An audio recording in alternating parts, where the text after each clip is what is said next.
இது வந்து செந்தில் பாலாஜி அவர்களுக்கு பெரிய ஒரு நெருக்கடி வந்து விட்டது. அந்த நெருக்கடி நீங்க பார்த்தீங்கன்னு வச்சுங்க, சுப்ரீம் கோர்ட் ஒன்னு நீ பெயில போறியா, அப்ப மினிஸ்டர் பதவி விட்டு. சோ கட்டாயத்தின் பேரில் தான் செந்தில் பாலாஜி ராஜினாமா செய்திருக்கிறார். செந்தில் பாலாஜிக்கு சுப்ரீம் கோர்ட் நெருக்கடி, பொன்முடி அவர்களுக்கு சென்னை ஹைகோர்ட் நெருக்கடி. அதனாலதான் அவங்க ரிசைன் பண்ணு சொன்னார். அடுத்த குறி தலைமை பொறுப்புல இருக்கிறவங்களுக்கே இருக்குமா? கண்டிப்பாக அவரை இப்பொழுது துணை முதலமைச்சர் பதவியிலிருந்து எடுப்பதற்கு ஏடிஎம்கே பிஜேபி அந்த கூட்டணியுடைய அந்த பலத்தை அந்த இடத்துல வீக்கெண்ட் பண்றதுக்காக இவரை கொண்டு வந்திருக்காங்க. மனோஜ் தங்கராஜன்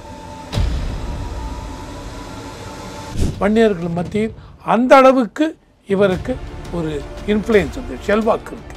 சிவசங்கருக்கு வடார்காடு மாவட்டம் முதலமைச்சருக்கு எஸ் சிவசங்கருக்கு இந்த மாதிரி இன்ஃப்ளூயன்ஸ் இருக்கு, மனோஜ் தங்கராஜுக்கு இந்த மாதிரி இருக்கு. இதை ஒரு பேக்ரவுண்டா வச்சுதான் அவங்க கொண்டு வந்திருக்காங்க.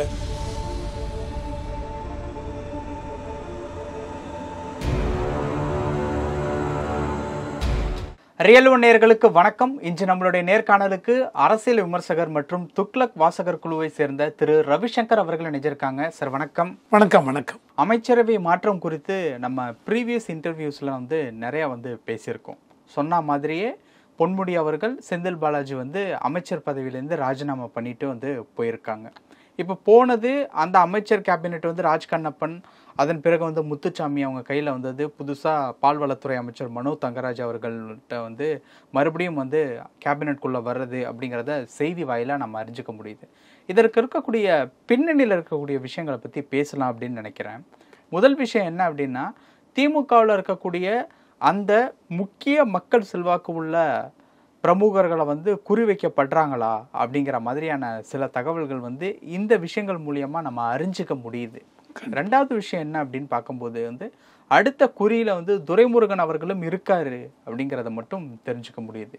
என்ன பின்னணியில் இருக்கக்கூடிய விஷயங்கள், அடுத்தடுத்து இந்த மாதிரியான விஷயங்கள் தொடர்ச்சியா பார்க்க முடியுமா? சார், இது குறிவைக்கப்படுகிறார்கள் அப்படிங்கிறத விட எந்த ஒரு கட்சியும் இவங்களை குறிவைத்து ஆமாமா குறிவைக்கப்படுகிறார்கள் அப்படின்னால், அதாவது அவங்க தவறே ஒன்றும் செய்யவில்லை, இருந்தாலும் அரசியல் நோக்கத்திற்காக குறிவைக்கப்படுகிறார் அப்படின்னு ஆயிடும். அந்த ஸ்டேட்மெண்ட்டுக்கு நான் ஒத்துக்க மாட்டேன். அதாவது இவங்க மேலே இடி ரைடெல்லாம் இருக்குது.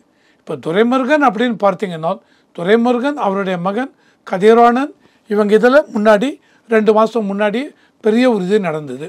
இது அதனுடைய தொடர்ச்சி 1 வருஷம் 1.5 வருஷம் முன்னாடி இடி ரைடெல்லாம் அதனுடைய தொடர்ச்சியாக எடுக்கப்பட்டது தான். இதுக்கப்புறம் இவர் மேலே இடி ரைட்ஸ் நடந்திருக்கு, இவர் மேலே இன்னும் கேஸு போகும். அண்ட் இதுக்கு முன்னாடி இவர் பார்த்தீங்கன்னு வச்சுங்க, இவர் ஏழியர் இருந்த பீரியடில் இவர் மேலே இருந்த வழக்கில் இதை ட்ரையல் கோர்ட் இவரை விடுதலை செய்யதில் மறுபடியும் எடுத்து வச்சு அந்த கேஸை இவங்க ஹைகோர்ட் பண்ணுறாங்க. துரைமுருகன் ஆகட்டும், அண்டு வடிவேலு ஏவி வேலு அவர்கள் ஆகட்டும், இன்னும் மற்றவங்க மேலே ஹைகோர்ட் அவங்க ஏற்கனவே செஷன்ஸ் கோர்ட், ஒன்று கடலூர் ஹைகோர்ட் ஆகட்டும் இல்லை வேறு கோர்ட் ஆகட்டும், வெள்ளூர்து அவங்க செஷன்ஸ் கோர்ட் அவங்க பண்ணதில் சரியாக இல்லைன்ட்டு அதை மறுபடியும் எடுக்க சொல்லியிருக்காங்க. ஸோ இதெல்லாம் ஒரு குற்றப்பின்னணினா அந்த வருமானத்திற்கு அதிகமாக சொத்து சேர்த்த வழக்கு, அதில் மணி லாண்ட்ரிங் கேஸ், இதில் கொண்டு வந்தது இடி கொண்டு வந்த இடி ஃபைல் பண்ண எஃப்ஐஆர்லாம் பேஸ் பண்ணி இதை கொண்டு வர்றாங்க. அதனால் குறிவைக்கப்படுகிறார்கள் அப்படிங்கிறத மாற்றிக்கலாம். அவங்களுடைய என்ன பின்னணி, இது எதுக்காக இவங்க பண்ணுறாங்க, அவங்க மேலே கேஸ் போட்டிருக்காங்க, அதுதான் இந்த இதில். ஸோ இப்போ இதில் இதனோட கண்டினியூஷனாக பார்த்தீங்கன்னு வச்சுங்க, இவருக்கு KN நெஹ்ரு அவருடைய சகோதரர் நடத்துகிற ட்ரூ வேல்யூ ஹோம்ஸ், அதில் ஆக்சுவலி ஒரு government bank, central government bank, government of India undertaking bank, அதில் கடன் வாங்கினதில் ஒரு இது நடந்திருக்கு, தவறுதல் நடந்திருக்கு. அதனுடைய தொடர்ச்சியாக இடி ரைடெல்லாம் வந்திருக்கு. அதுதான் அண்டு KN நெஹ்ரு அவங்க சம்மந்தப்பட்டது. எந்த இதுலேயுமே ஒரு பிரச்சனையுமே இல்லை, அரசியல் நோக்கத்துக்காக கொண்டு வந்தது அப்படின்னு இதை இப்போ சொல்ல முடியாது. எதனால் சொல்ல முடியாதுனால், இடி ரைட்ஸ் எல்லாம் இவங்க மேலே என்னென்ன சார்ஜஸ் அப்படின்னு சொல்கிறாங்க. அதனால் ஸோ இது இப்போ எடுத்திருக்கிற இந்த மாற்றம் சட்டசபை இருக்கிறது என்ன 10 மாதம் தானே சார். இப்போ மாற்றம் அப்படிங்கிறது வந்து இது வந்து செந்தில் பாலாஜி அவர்களுக்கு பெரிய ஒரு நெருக்கடி வந்து விட்டது. அந்த நெருக்கடி நீங்கள் பார்த்தீங்கன்னு வச்சுங்க, சுப்ரீம் கோர்ட் ஒன்று நீ பெயிலில் போறியா அப்போ மினிஸ்டர் பதவி விட்டுரு, இல்லை மினிஸ்டராக இருக்க போகிறேன்னா நீ ஜெயிலுக்கு போ, இதுதான் அப்படின்னாங்க. அந்த ஒரு வாதத்தையே என்னால் ஒத்துக்க முடியல. அதாவது நீங்கள் சுப்ரீம் கோர்ட்டு தான் கொடுத்தீங்க. இதுக்கு முன்னாடியே 2023 இவர் அரெஸ்ட் பண்ணாங்க. இடி அரெஸ்ட் பண்ணி ஜெயிலுக்கு போகும்பொழுது கண்டினியூ பண்ணார். மினிஸ்டர் வித்தவுட் போர்ட்ஃபோலியோ கண்டினியூ பண்ணார். அப்போ உங்களுக்கு சுப்ரீம் கோர்ட்டுக்கு இதெல்லாம் தெரியாதா சொல்லுங்கள்? சுப்ரீம் கோர்ட்டுக்கு தெரியும். மினிஸ்டர் வித்தவுட் போர்ட்ஃபோலியோ கண்டினியூ பண்ணார். 12 மாதம் 15 மாதம் ஜெயிலில் இருந்ததுக்கப்புறம் இவர் சுப்ரீம் கோர்ட்டுக்கு போகிறார். செப்டம்பர் 2024 சுப்ரீம் கோர்ட் ஜாமீன் கொடுக்குறாங்க. அந்த ஜாமீன் கொடுக்கும்பொழுதே என்னுடைய பாயிண்ட் என்னன்னால், இவ்வளோ நாள் இதெல்லாம் சொல்கிறீங்களே, இவர் மட்டும்தான் ஜாமீனில் வந்து மினிஸ்டராக இருக்காரா? இல்லை, இந்தியாவில் சோ மெனி ஸ்டேட்ஸில் நீங்கள் எடுத்து பாருங்கள், லிஸ்ட்டு போட்டு பாருங்கள், ஜாமீனை வாங்கிட்டு மினிஸ்டராக இருக்காங்க.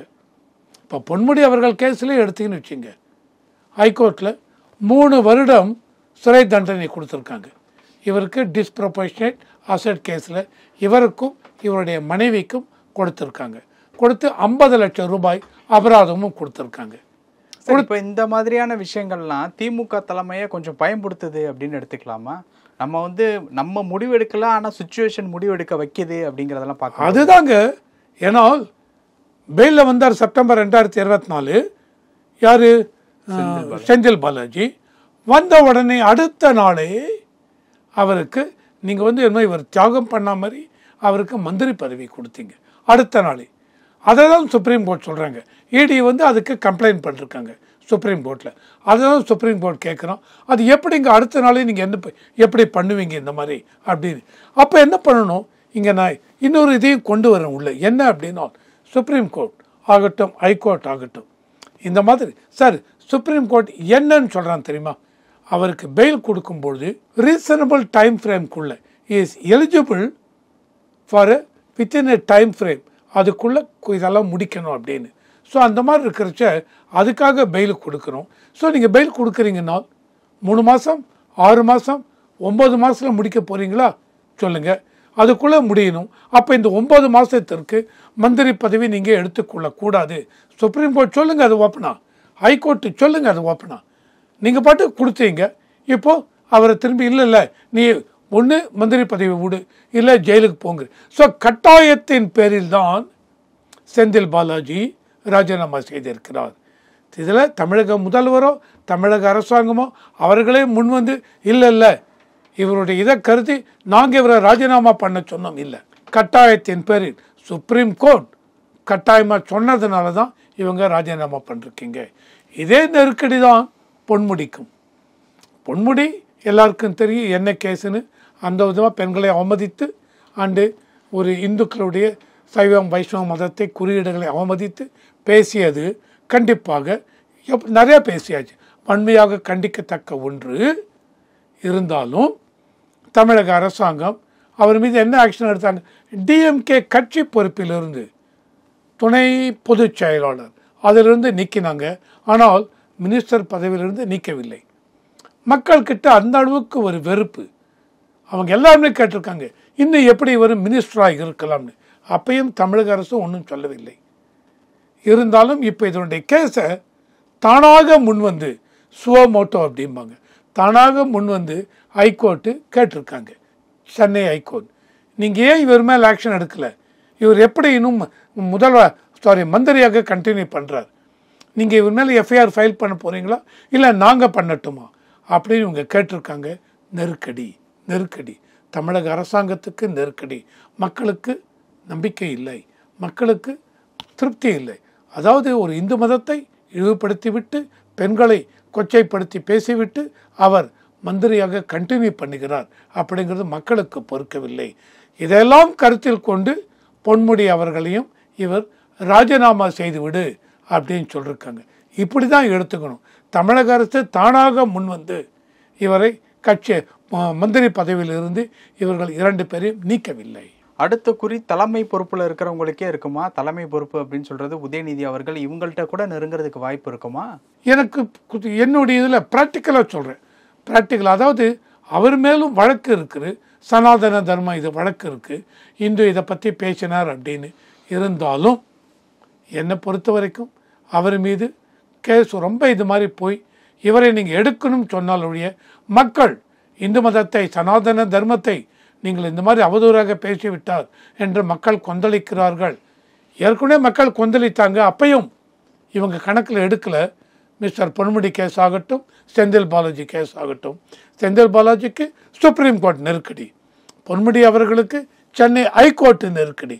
அதனால தான் அவங்க ரிசைன் பண்ணி சொன்னார். உதயநிதி ஸ்டாலின் அவர்களுக்கு எந்த கோர்ட்டிலிருந்தும் நெருக்கடி வரவில்லை. அந்த மாதிரி இருக்கும் பொழுது கண்டிப்பாக அவரை இப்பொழுது துணை முதலமைச்சர் பதவியிலிருந்து எடுப்பதற்கு வாய்ப்பே இல்லை. ஆனால் அடுத்த கேட்டகரியில் இருக்கக்கூடிய அந்த திமுகவினுடைய படை தளபதிகள் அப்படின்ட்டு வந்து சொல்லுவாங்கல்ல, அவங்களுக்கு கண்டிப்பாக அடுத்து சிக்குவதற்கு வாய்ப்பு இருக்குது. நீங்கள் சொன்ன மாதிரி துரைமுருகன், கே.என். நேரு, பெரியசாமி அவர்கள் இருக்காங்க. ராஜ் கண்ணப்பன் அவர்கள்ட்ட வந்து அவரும் 3 கோடி ரூபாய் சொத்துல வந்து அதிகமாக வச்சிருக்காரு அப்படிங்கிறதுக்காக அவரோட கேஸ்லையுமே வந்து சொல்லியிருக்காங்க. ஸோ அவங்க மேலே பாய்வதற்கு